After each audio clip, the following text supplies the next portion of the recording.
अस्सलामुअलैकुम everyone, welcome to my channel. और उम्मीद करती हूँ आप सब खैरियत से होंगे, घरों में खुश होंगे और यहाँ आराम एंजॉय कर रहे होंगे। तो मैं भी काफ़ी दिनों बाद स्टोरी डाल रही हूँ, मुझे भी खुद टाइम नहीं मिल रहा, लेकिन फिर भी मैं आप लोगों के लिए स्टोरी डाल रही हूँ और मैं ख़ुद भी इंजॉय कर रही हूँ, क्योंकि एक्चुअली मुझे अपनी सिस्टर को सुनानी होती है। उसके मैंने सोचा कि आप लोगों को क्यों ना सुनाई जाए, तो मैं अपनी सिस्टर के साथ साथ आप लोगों को भी सुना देती हूँ रिकॉर्ड करके। तो हम अपने आगे का पार्ट कंटिन्यू करते हैं कि आगे क्या हुआ, क्योंकि आलियान तो भाई बंदरों की तरह इधर उधर उछल रहा था। तो देखते हैं कि आगे वो नॉर्मल इंसान भी है या नहीं। तो शुरू करते हैं। अगला सारा दिन डोरबेल बजती रही। लेडी मेहर के लिए इनके बच्चों की तरफ से दुनिया भर के तहाइफ आते रहे। इनका बेशतर वक्त फ़ोन कॉल सुनते हुए गुजरा। वो सब अपने अपने घर अपनी अपनी जगह केक रखे बैठे थे और स्काइप पर लाइव लेडी मेहर को सामने बिठा के केक काट रहे थे। इधर लेडी मेहर केक काट रही थी। हर 1 घंटे बाद कोई ना कोई ऑनलाइन हो जाता। कम से कम 10 केक कटे। अमरा के ऐश थे। केक खा खा कर वो थक चुकी थी। तहाइफ का इतना ढेर लग चुका था कि उसे लेडी मेहर पर रश्क आने लगा। कैसी औलाद मिली थी उन्हें जो उनकी नहीं थी और उनकी अपनी औलाद से ज़्यादा उनकी थी, जिनमें कौम, नस्ल, मज़हब, रिवायात का फ़र्क नहीं था, एक मोहब्बत में फ़र्क नहीं था। लेडी मेहर ने इन्हें इतनी मोहब्बत दी थी तो वो भी कंजूस नहीं थे। रात तक जब आखिरी तोहफ़ा भी आ चुका तो उन सब ने आतिशदान के पास बैठकर वो तहाइफ खोले। बे औलाद होकर भी एक खातून ने औलाद वालों से ज़्यादा खुशी पाई, और ये सिर्फ इसीलिए मुमकिन हुआ कि उन्होंने इंसानियत की मेराज को छू लिया था। उन्होंने रंग व नस्ल को मिटाकर इन सबको गले लगा लिया था। वो एक एक तोहफे को खोलती और इसे भेजने वाले के बारे में उन्हें बताती रहती। ज़रा देखो, मॉर्गन को इतनी महंगी घड़ी मुझे भेज दी, मुझे इसकी क्या ज़रूरत है। अब मैं कहूँगी तो नाराज़ हो जाएगी। हर साल मुझे सबसे पहले महंगा गिफ्ट देती है। पार्ट टाइम जॉब करती है। जब घर आया करती थी तो मेरे लिए दायां कान के साथ अपना बायां कान जोड़कर सोया करती थी, और अगर कोई भी सोते हुए इसका सर सिरक जाता तो उठकर फिर से मेरे कान से मिलाकर सो जाती थी। जाने इसे क्या खप था। कहती थी रात में ख्वाबों में जो कुछ आप सुनती हैं वो भी सुनना चाहती हूँ, और अगले दिन उठकर मुझे बताती थी कि रात में आने वाले सारे ख्वाब उसने भी सुने। ये बातें सुनकर अमरा को लग रहा था कि इसने मिल्क नहीं बता, दुनिया ही बदल दी। क्या दुनिया में लेडी मेहर जैसे भी लोग होते हैं? ये डांस ने खुद बनाया है। उन्होंने लकड़ी के नफीस तख्ते को उन सबके सामने किया। तख्ते पर एक तस्वीर खुदी थी जिसमें एक औरत कुर्सी पे बैठी है और उसके सर पर फरिश्तों का हाला चमक रहा है, और 10 बच्चे इसके फरिश्ते सिर्फ खातून के सामने बैठे इसे मोहब्बत भरी नज़रों से देख रहे हैं। ये देखो क्या बना डाला डांस ने मुझे। आजकल जर्मनी में होता है, अपना बिजनेस कर रहा है और एनजीओ भी चला रहा है।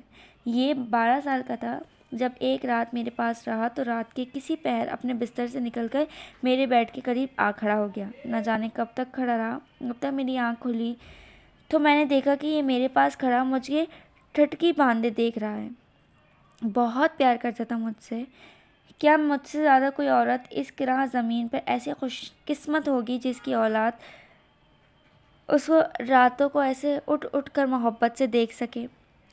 बहुत देर तक लेडी मेहर सबकी बातें करती रही, फिर हमारा उनके कमरे में ले आई। बेड साइड टेबल पर एक छोटी सी तस्वीर फ्रेम में रखी थी, वो पहले वहाँ मौजूद नहीं थी। ये आलियान ने दी है। लेडी मेहर तस्वीर को हाथ में लेकर उसे होंठों से लगाने लगी। तस्वीर हाथ से बनाई गई थी जिसमें आलियान ने माँ मेहर को दुनिया की हसीन तरीन खातून बना दिया था। बहुत प्यार करता है मुझसे। उन्होंने अमरा को बैठने का इशारा किया। उन्होंने अपने सब बच्चों के बारे में बताया था, अब वो इसके बारे में क्यों ना बताती। बालिग होने के बाद जब ये इदारे से निकला तो मैं इसे घर ले आई। ये मेरे दूसरे बच्चों में से सबसे छोटा था और बचपन में बहुत रोया करता था। जब ये एक दिन और एक रात मेरे पास रह कर जाता तो मुझे बताया जाता कि वापसी पर बहुत डिस्टर्ब हो जाता है, रोता है, रात रात भर सोता नहीं, खाना नहीं खाता। फिर मैं जाकर इसे मिलकर आती। फिर ये बड़ा हो गया तो मैंने सोचा अब इसे अपने पास रखूँगी। वो घर आया और खुश था, बल्कि रोता भी नहीं था। कई कई घंटे वो घर की दीवारों को, कमरों को देखते रहता, आतिशदान के करीब बैठता, ऊँघता रहता और फिर रात रात भर टीवी फिल्में देखते रहता या वीडियो गेम्स खेलते रहता। मैंने सोचा नया नया घर का माहौल मिला है, शायद इसीलिए लेकिन कई हफ्ते गुजर गए, इस मामूलात में तब्दीली ना आई। मैंने इंतज़ार किया कि शायद वो ख़ुद को बदल ले। वो बड़ा हो चुका था, अब इसे समझदारी का मुज़ाहिरा करना चाहिए था, ज़िंदगी में आगे बढ़ना चाहिए था, लेकिन वो मायूस कर रहा था। एक दिन मैंने इसके चंद गर्म कपड़े बैग में रखे और इसे चंद पाउंड्स देकर घर से बाहर दरवाजे से निकाल दिया और कहा, इंसान बन जाओ तो आ जाना अपने घर को, मैं तुम्हें बर्बाद नहीं करने दूंगी। फिर अमरा को बेतहाशा हैरत हुई। लेडी मैं इतनी सख्ती से काम ले रही थी। पूरा 1 साल मुझे इसकी कोई ख़बर नहीं मिली। ये तो मैं जानती थी कि वो बहुत ज़िद्दी है, लेकिन मुझे दुख हुआ कि शायद मैंने इसके साथ ज़्यादा ही सख्ती से काम ले लिया। लेकिन मैं क्या करती, मेरे घर का आराम और आसाइश इसे बर्बाद कर रहा था। ये शायद मैं खुद ही ज़िम्मेदार थी इसकी, क्योंकि वो मुझसे दूर जाने को तैयार ही नहीं था। इसे कई खौफ लाहिक थे और मैं महसूस करती थी कि दुनिया में आगे बढ़ने के लिए तैयार नहीं है। मैं इसे समझाने की कोशिश करती, वो ऐसा खामोश सा हो जाता जैसे मैं सहम के रह जाती। तो वो आपसे नाराज़ हो गया था क्या? नहीं, नाराज़ नहीं था। मुझे इतना तो यकीन था कि वो महफूज होगा, लेकिन कभी कभी मुझे बहुत डर लगता था। फ़ोन बजता था तो मेरा दिल सहम जाता। मेरे कान डोरबेल की आवाज़ पर लगे रहते, लेकिन पूरा साल बीत गया, इसकी कोई ख़बर नहीं मिली। एक रात मैं सो रही थी तो किसी ने मेरे लिहाफ उठाकर बादाम के छोटे से केक पर एक मोमबत्ती जलाकर मेरे आगे किया। वो आलियान था। वो खिड़की के रास्ते से मेरे कमरे में मुझे सरप्राइज़ देने आया था। ओह, तो ये रिवायत अभी तक कायम है। हमारे सारी बातें समझ गई। हाँ, लेडी मैन मुस्कुराने लगी, लेकिन अब कुछ ऐसे मैं अपना कमरा बदल लेती हूँ। वो एक एक खिड़की फलांगता झांकता आता है और मुझे ढूंढ निकालता है। तो वो कहाँ चला गया था? वो मास्टर में ही गया था और चुपके चुपके मुझे आकर देखते रहता था। इस रात मैंने मास्टर यूनिवर्सिटी का स्टूडेंट कार्ड मेरे आगे किया। मैं इंसान बन चुका हूँ, इसने फ़ख्र से मुझे बताया। यूनिवर्सिटी ने इसे स्कॉलरशिप दे दिया था। लेडी मैन ने अपनी आंखों की नमी साफ़ की। इसने मुझे मायूस नहीं किया था। जब मैंने इन सब बच्चों को गोद लिया था तो इस वक्त मैंने खुद से वादा किया था कि मैं इन्हें बेहतर इंसान बनाऊंगी। मुझे कोई भी रास्ता अपनाना पड़े, ज़ाया नहीं करूँगी, क्योंकि हमारा एक औरत की गोद में जब बच्चा आता है तो इस पर नबियों और वलियों जितनी जिम्मेदारी आयद हो जाती है। एक ऐसा फ़र्ज जिसमें गफलत की गुंजाइश ही नहीं होती। जब एक इंसान को परवरिश के लिए, तरबियत के लिए एक दूसरा इंसान दिया जाता है, तो जैसे कुल इंसानियत की लगामें इसके हाथ में दी जा देती है कि इसे इब्लीस बना दो कि बनी नूह इंसान के लिए वबाल बन जाए, या वो बंदा बशर जो अपने आगे और अपने दाएं बाएं खैर की रोशनी बिखेरता चला जाए। सारे इंसान खैर होते हैं हमारा, बस उनकी परवरिश के जो गहवारे होते हैं वो इन्हें कुछ का कुछ बना देते हैं। ये सब फूल होते हैं, बस हम ही इन्हें तोड़ कर मसल कर अपनी मर्जी से कीचड़ में फेंक देते हैं। वीरा को फ्लैट लाइन पर वाकई गैलरी ऑफ स्टेडियम जाना था। इसने पहले अमरा के लंबे बालों की लटों को गोल गोल बल देकर रूसी अंदाज में गूंदा, फिर इसे साथ चलने के लिए कहा। मैं साइकिल पर नहीं जाऊंगी। क्यों? अभी भी डरती हो साइकिल पर बैठने से? तुम जैसे चलाती हो कोई भी डर सकता है। यूनिवर्सिटी तक ठीक है, कहीं और जाना है तो सब वे या बस। ठीक है। दोनों बस से फ्लैट लाइन आ गई। मौसम बदल गया था तो वीरा लॉन्ग शूज़ पहनने लगी थी। चुस्त जीन पर ये लॉन्ग शूज़ ऐसे लगते थे जैसे जंगल में शेर के शिकार के लिए जा रही हो। बालों के नत स्टाइल बनाए हुए वो अपनी आंखों को ऐसे चौकन्ना रख कर चलती जैसे खुफिया एजेंसी की एजेंट हो।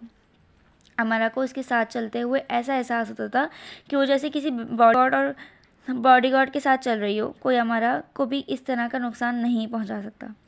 इसने वीरा से पूछा नहीं, खुद से ही सोच लिया कि वो ख़रीदारी करने जा रही है कपड़ों की। लेकिन गैलरी पहुंचकर उसे अंदाज़ा हुआ कि शायद वीरा यहाँ अपने किसी आर्टिकल के लिए मवाद इकट्ठा करने आई है या अपने ब्लॉग के लिए कुछ तस्वीरें लेने। जिस बारीक बेनी से वो मबलूसात का जायज़ा ले रही थी वो अंदाज़ नहीं था, वही खुफिया एजेंट का अंदाज़। तुम्हें यहाँ चोरी करने का इरादा तो नहीं ना? आवाज़ को आहिस्ता रखकर अमाना ने पूछा। तुम मेरे बारे में ऐसे सोच सकती हो? एजेंट ने उसे घूरा। वो तुम इसी किस्म की फिल्में देखती हो ना? मतलब जो फिल्मों में देखती हूँ वही सब करने भी लगूँ? फिल्मों में मैंने कत्ल करते हुए देखा है, तो शुरुआत तुमसे करो। अमरा की करने लगी। मुझे यकीन दिलाओ कि पाकिस्तान में सब तुम्हारे जैसे नहीं होते। हमारा मुंह फुला लिया और ऐसा अंदाज़ अपना लिया कि अब वीरा से कोई बात नहीं करेगी शाम तक, बल्कि रात तक, बल्कि पूरे साल तक। अपना ये मुंह ऐसे ही फुलाए रखना, लेकिन खोलना मत। तुम चाहो तो अलग से गैलरी को देख सकती हो, फारिग होकर मैं तुम्हें ढूंढूंगी। वीरा चूंटी की रफ्तार से एक एक शोकेस के आगे सिरक रही थी। वो दोनों इस वक्त 80s के सेक्शन में थे। मुंह फुलाए अमरा शोकेस देखने लगी। इन मबरूसात ने अमरा को महबूब कर दिया। वो बेहद नफासत से सिलाई किए गए थे। इन्हें पहनने से ज़्यादा देखने को दिल चाहता था। मोमी पुतले जो इन्हें पहने खड़े थे, सांस लेने ही लगते थे और देखने वालों के लिए अपने साथ वक्त की ताज़गी के सफ़र पर जाने को मजबूर कर देते। अमरा ने इनके साथ वक्त का सफ़र किया। यकीन नहीं आता कि कभी यूरोप में भी ख़वातीन ने दस्ताने पहने थे। स्कार्फ के इस्तेमाल को लिबास की तरह ज़रूरी समझा जाता था। ऐसे घेरदार लिबास पहने जाते थे कि असल जिसामत के बारे में अंदाज़ा नहीं लगाया जा सकता था। फिर ऐसे प्यारे मबलूसात ने उन्हें क्यों कर अपनी जान चुरा ली, तर्क क्यों कर दिए। तो इस वक्त की रूह है और बिलाशुबा आने वाला वक्त गुजर जाने वाले वक्त से बेहतर होता रहेगा, ऐसा ही फरमाया गया है। जब वो जी भर के गैर देख चुकी तो वीरा के पास आई। वो एक कटोरियन शोकेस के सामने खड़ी पेंसिल से कागज़ पर स्केच बना रही थी। अब ये क्या कर रही हो? वो भूल गई उसे तो कम अज़ कम रात तक बात नहीं करनी थी। अपने लिए ड्रेस बना रही हूँ, अपने काम में मसरूफ़, वो बोली। वो एक विक्टोरियन फ्रॉक का स्केच बना रही थी जो किसी दराज कद शहजादी का पहनावा रही हो। अमरा ने वीरा की पसंद की दाद दी, जिस ख़ास बात ये थी कि देखने से ही एक शान का एहसास होता था, मोतबरा और आला ज़ौक़ी का। वो अपना काम मुकम्मल कर चुकी तो दोनों बाहर आ गईं। अमरा के पास मज़ीद 2 घंटे थे, फिर उसे अपनी जॉब पर जाना था। कैसा है? वीरा ने स्केच के उसके आगे किया। ज़बरदस्त। पर इसका करोगी क्या? पहनूंगी अपनी शादी पर। नहीं। वो दिलबराई के अंदाज से मुस्कुराने लगी और ऐसे मुस्कुराते वो बहुत प्यारी लग रही थी। कॉन्वोकेशन पर? अरे नहीं, ये तो दरअसल मैंने सूफ़ी के लिए बनाया और उसकी वो असाइनमेंट है और उसे ये चाहिए था। वैसे वो मुझे ये डिज़ाइन करके भेजेगी और मैं इसे पहनूंगी, लेकिन हाँ, मुझे इसे किसी ख़ास दिन पहनना ही तो है, तो मैं इसे इस दिन पहनना चाहूँगी जिस दिन एक लड़की ये फ़ैसला करती है कि इसे अपनी ज़िंदगी में किसी एक ऐसे अपने ही जैसे बेहद अहम इकलौते इंसान को शामिल करना है। यानी वो वक्त जब 2 लोग बालाखिर ये तय कर लेते हैं कि इनमें बादशाह कौन है और मलका कौन।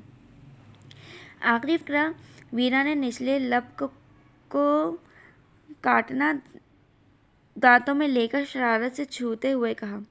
जब तुम्हें कोई प्रपोज़ करेगा इस दिन। वीरा दिल खोल के हंसी। यहाँ मैंने थोड़ी सी तब्दीली कर दी है। जिस दिन मैं इसे प्रपोज़ करूँगी उस दिन, जिस दिन तुम मुझे इस स्केच की तरफ इशारा किया, देखो समझ लेना कि मोर का सर कर आई हूँ।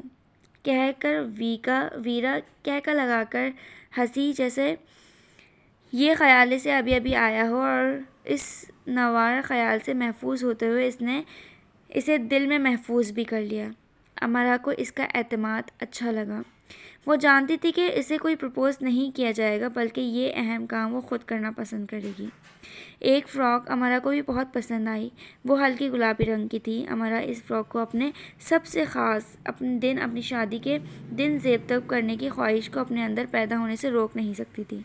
ये ख्वाहिश अचानक से उसके अंदर जागी, वरना इसने कभी अपनी शादी के बारे में कुछ भी नहीं सोचा था। इसने तो कभी इस शख्स के बारे में भी नहीं सोचा जिसे इसे कभी अपनी ज़िंदगी में लाना ही था।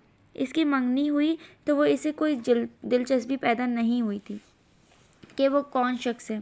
हत्ता कि इसकी शादी भी तय हो गई, तब भी इसने ये मालूम करने की कोशिश नहीं की कि वो कौन है, कैसा है। इसने कई बार इस बारे में सोचा कि एक दादा के अलावा वो क्यों बाकी से सब ताल्लुक़ रहती है। इनके साथ ताल्लुक़ क्यों नहीं बना पाती। इसकी दोस्ती दूर दूर तक दोस्ती क्यों नहीं रहती, इनके करीब आवर क्यों नहीं होती। इसने दादा को ये सब बताया तो वो खामोश से हो गए। वो वक्त तो नहीं, लेकिन आने वाले दिनों में दादा ने इसे बताया कि वो ऐसा इसलिए करती है क्योंकि आज तक सब ने इसे तकलीफ़ दी है। इसे सब इंसान एक जैसे लगते हैं, सिर्फ तकलीफ़ देने वाले। अंदर छुपे इस वहम और खौफ की वजह से उसे कोई इतना अच्छा नहीं लगता कि वो किसी की ज़ात में दिलचस्पी ले। इसने तन्हा दर्जे का लगाव बढ़ाए। वो और वीरा प्लेटफील्ड्स पार्क आ गए। सैंडविचेस और कोक उनके हाथ में थी। चलते चलते एकदम वीरा उछली और साथ ही रूसी ज़बान में गाली दी। फिर तेज़ी से बिल्कुल सुपरमैन की तरह उड़कर छलांग लगाकर स्टिकिंग करते एक हिप हॉप बॉय को गर्दन से जा लिया और देखते ही देखते इस पर लातों और घूंसों और गालियों की बौछार कर दी। फिर इसने इस लड़की को किसी बिल्ली की बलौंगड़े की तरह उठाया और झील के ठंडे पानी में उछाल दिया। शट अप की आवाज़ आई और किनारे पर खड़ी वीरा उंगली इस बिलौंगड़े की तरफ लहरा लहरा कर इसे मजीद लकाबात से नवाज रही थी। वीरा के गुस्ले और उंगली की लहराने की रफ्तार को देखकर हमारा अंदाज़ा लगा सकती थी कि रूसी ज़बान में इस वक्त क्या नशर किया जा रहा है। बलौंगड़े ने पानी में डुबकी लगाई और तेज़ से हाथ पैर मारता दूसरे किनारे से निकलकर भाग गया। क्या किया था इस पहाड़ी बकरे ने? अमारा को इसके भागने पर अंदाज पे बहुत हंसी आई। मेरी कमर पर चुटकी भर कर गया था। तुमने इस पर तशद्दुद किया, इसे ठंडे पानी में फेंक दिया। कोई मसला हो गया तो वो पुलिस ले आया तो? पुलिस ले आया या फ़ौज? मैं तैयार हूँ, मुझे डरने की ज़रूरत है न शौक।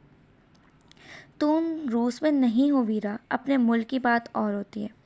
अपनी दुनिया में तो हूँ ना मरा, और बात अपने मुल्क की हो या दूसरे मुल्क की। नहीं, बात तो ज़्यादती और बर्दाश्त करने की है, जो कभी भी कहीं बर्दाश्त नहीं करनी चाहिए। अच्छा चलो सुनो, एक बार स्कूल ग्राउंड में मेरे क्लास वालों ने मुझे हरासा किया। मैं 10 साल की थी इस वक्त। वो एक लोफर गंदा लड़का था। अगले दिन खौफ से मैं स्कूल नहीं गई।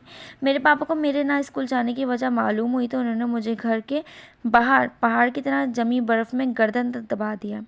मेरे बदन पर एक भी गर्म कपड़ा नहीं था। मैं चीखने और चिल्लाने लगी। वो खामोशी से मेरे पास बैठे रहे। जब मैं बिल्कुल मरने के करीब आ गई तो उन्होंने मुझसे पूछा कि बर्फ़ के इस ढेर में दबे रहना बहादुरी है या स्कूल की छुट्टी कर लेना, वो भी नाम नहात खौफ और बुज़दिली की बिना पर। वो मुझे कई बार यही एक सवाल पूछ रहे थे। मेरे होंठ नीले पड़ रहे थे और मेरी जान मेरे जिस्म से निकलने में कुछ ही वक्त रह गया था। तो उन्होंने कहा कि अगर तुमने बाकी मानदा ज़िंदगी ऐसे बुज़दिल बन के गुजारनी है तो ख़ुद को इसी बर्फ़ में दफन रहने दो, मर जाओ इसी ढेर में। बुज़दिलों को मर ही जाना चाहिए। अमरा वीरा की शक्ल देखकर दंग हो गई। रूस की ठंड और बर्फ़ के बारे में जानती हो? हाँ, अमरा ने साथ ज़ोर ज़ोर से हिलाई। क्या ठंड ठंड होती है, बर्फ़ बर्फ़ होती है? क्या जवाब दिया था उसने।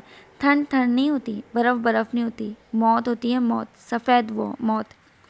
वीरा ने आह भरी। तुमने इस लड़के के साथ फिर क्या किया? इस स्कूल वाले के साथ कुछ ज़्यादा नहीं। मैंने स्कूल के बाद इसे एक वीराने में घेर लिया, उस पर लातों घूंसों की बर्फ़बारी कर दी, लेकिन ज़रा सख्ती से। एक माह के अंदर अंदर इसने स्कूल छोड़ दिया। वीरा ने आँख मारी। और अब इस बलौंगड़े के साथ कुछ ज़्यादा ही नहीं किया? ठंडे पानी ने इसके अंदर के गंदे कीड़ों को भी भिगो भिगो के कचल डाला होगा। वीरा ने कहका लगाया अमरा के गले में बाहें डालकर। तुम बहुत बहादुर हुई वीरा। अमरा ने इसकी गाल पर चुटकी भरी। अगर मुझे ऐसे बर्फ़ में न दबाया जाता तो मैं कभी बहादुर ना होती। तो ये थी हमारी आज की स्टोरी कि ऑब्वियसली हर इंसान बहादुर होता है, बस उसके ऊपर जो ओवरलैप होता है वो बुज़दिल इंसान का होता है। तो हम अगर थोड़ी सी कोशिश कर लें अपने आप को बहादुर बनाए तो हम दुनिया के तो नहीं लेकिन अपने अंदर कॉन्फिडेंस हमारे अंदर इतना होगा कि हमारे साथ कोई ज़्यादती और हमारे साथ कोई बदतमीज़ी नहीं करेगा। तो यहाँ तक हम अपना सेशन एंड करते हैं और इंशाल्लाह आप मुझे नेक्स्ट पार्ट में बताइएगा कि आगे क्या होने वाला है। Thank you so much.